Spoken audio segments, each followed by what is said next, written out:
दोस्तों, आज के इस एपिसोड में हम लोग बात करने हैं भगवान श्री कृष्ण के बारे में। तो सबसे पहले आप लोगों का स्वागत है नॉपिक के एक और एपिसोड में। और आज के एपिसोड में हम लोग भगवान श्री कृष्ण के बारे में बात करने वाले हैं। भगवान श्री कृष्ण के बारे में तो आप लोग सब जानते ही हो। भगवान श्री कृष्ण एक बहुत ही अच्छे लीडर थे, वो एक बहुत ही अच्छे माइंड रीडर थे, वो एक बहुत ही अच्छे बांसुरी बजाने वाले थे, और सबसे अच्छी बात वो बहुत ही अच्छे राजा भी थे अपने टाइम के। वो द्वारका नगरी के राजा थे। और आज उन्हीं श्री कृष्ण के बारे में आज कुछ ऐसे राज हम जानने वाले जो शायद आप लोगों को नहीं पता होगा।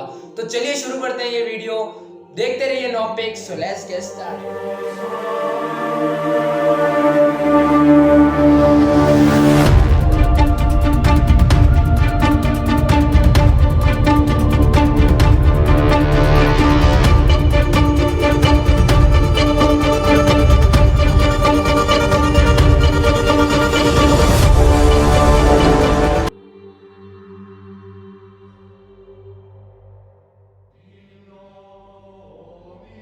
भगवान श्री कृष्ण के जन्म से।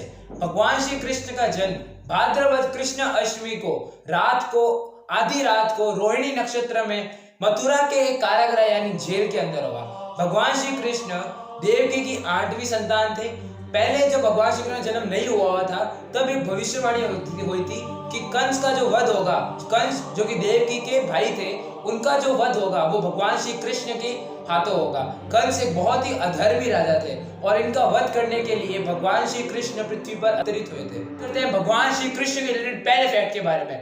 भगवान श्री कृष्ण अपनी शिक्षा ग्रहण करने संदीपनी मुनि आश्रम में गए, और जब उनकी शिक्षा पूर्ण हो गई थी, जब गुरु दक्षिणा का टाइम आया था, तब उन्होंने अपने गुरु को एक ऐसी दक्षिणा दी जो शायद ही कोई शिष्य अपने गुरु को दे पाए।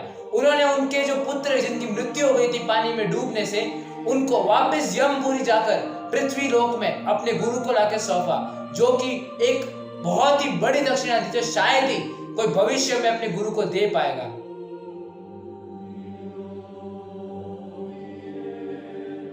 भगवान श्री कृष्ण के सुदर्शन चक्र के बारे में। भगवान श्री कृष्ण जो थे, उनके जो प्रिय अस्त्र था जो कि जिसका नाम था सुदर्शन चक्र, ये उनके पास आया कहां से? हुआ ये था कि बहुत युगों पहले जब पृथ्वी लोक पर दानवों का आतंक अपनी चरम सीमा पे था, जहां पर विष्णु के अस्त्र भी निरस्त्र हो रहे थे, यानी विष्णु के अस्त्र भी उन दानवों को नहीं मार रहे थे, जब भगवान विष्णु ने 1000 साल तक भगवान शिव की तपस्या की और उनसे प्रसन्न होकर भगवान शिव ने उनको सुदर्शन चक्र दिया, जो कि भगवान शिव की तीसरी आंख की ज्वाला से बना हुआ था, जिसके अंदर 108 आरे थे, जो कि भगवान विष्णु का प्रिय अस्त्र बना। और आगे जाकर भगवान विष्णु ने अपने अवतार के अंदर इसका इस्तेमाल कर बहुत से बड़े बड़े दानवों का अंत किया। भगवान विष्णु से यह अस्त्र भगवान परशुराम के पास आया और भगवान परशुराम से यह अस्त्र भगवान कृष्ण को मिला, जिनकी मदद से उन्होंने अनेक दानवों का पृथ्वी लोक पर नाश किया।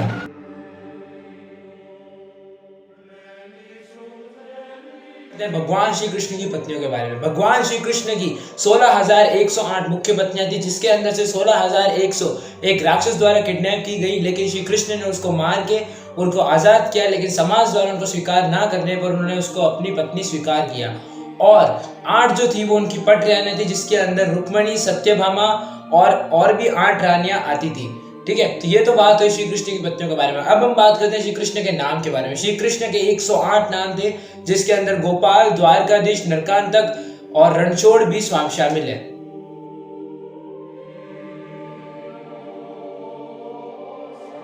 श्री कृष्ण और एकलव्य के रिलेशन के बारे में। श्री कृष्ण जिनके पिता का नाम था वासुदेव, उनके जो भाई थे उनके पुत्र का नाम था एकलव्य, लेकिन एकलव्य वन के अंदर खो गए, जिसकी वजह से उनको निषाद राज ने अपने बेटे के रूप में स्वीकार कर लिया। जिसमें आप महाभारत में पढ़ते हो, एकलव्य एक महान योद्धा थे जिन्होंने अपनी गुरु दक्षिणा में अपने दाएं हाथ का अंगूठा काट के गुरु द्रोणाचार्य को दे दिया था, और उन्होंने गुरु द्रोणाचार्य की मूर्ति लगा के अपनी पूरी ट्रेनिंग की थी, जो कि शस्त्र विद्या सीखी थी, और श्री कृष्ण ने एकलव्य का वध किया था। दरअसल हुआ ये था कि जब यादव और जरासंध की लड़ाई हो रही थी, यानी श्री कृष्ण और जरासंध की लड़ाई हो रही थी, उसी लड़ाई के अंदर जरासंध के सेनापति के रूप में एकलव्य को देखकर श्री कृष्ण दंग रह गए। एकलव्य अपने 4 जैसे कोई नहीं चला सकता। श्री कृष्ण उसको देख के बहुत ज्यादा अचंभित रह गए। बलराम ने आके एकलव्य को धक्का भी मारा, लेकिन श्री कृष्ण ने अंत में उनको सुदर्शन चक्र से उनका वध किया और मारते समय श्री कृष्ण ने उनको ये वरदान दिया कि अगले जन्म में वो द्रोणाचार्य का वध करेंगे और उनका अगला जन्म धृष्टद्युम्न के राम से हुआ, जो कि द्रुपद के पुत्र थे, जो कि एक अग्नि यज्ञ से उत्पन्न हुए थे।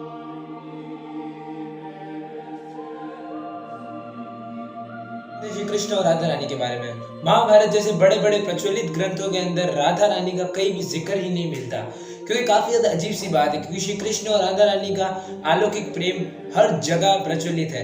अब राधा रानी का जो रियल में जिक्र है वो ऋग्वेद के 4 चैप्टर के अंदर मिलता है, जिसके अंदर भूलोक का वर्णन किया गया है और उसके अंदर ये मेंशन किया गया है कि भूलोक की जो लक्ष्मी थी वो राधा रानी को कहा गया है और राधा को भूलोक की लक्ष्मी भी पूजा जाता है और उनको श्री कृष्ण के साथ नाम लेके भी पूजा जाता है, जो कि ऋग्वेद के अंदर मेंशन्ड है।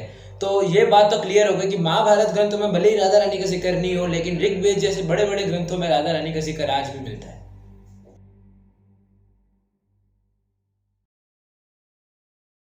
बात करते हैं श्री कृष्ण की एज के बारे में। जो सारे एस्ट्रोलॉजर्स और सारे कैलकुलेशंस जो वैदिक के ऊपर किए जाते हैं, उससे ये और आज के जो मॉडर्न सॉफ्टवेयर है उसके ये पता चलता है कि श्री कृष्ण इस पृथ्वी पर 125 ईयर्स तक रहे और ठीक 125 ईयर्स के बाद उन्होंने वापस वैकुंठ प्रस्थान कर लिया और इन 125 ईयर में उन्होंने अनंत पापों का अंत किया, कंस को मारा, महाभारत का युद्ध करवाया और सारे जो भी चीजें आप श्री कृष्ण के बारे में पढ़ते हो वो सारे उन्होंने 125 साल में किए। और तो और वो द्वारका में भी सिर्फ 6 महीने ही रुके थे।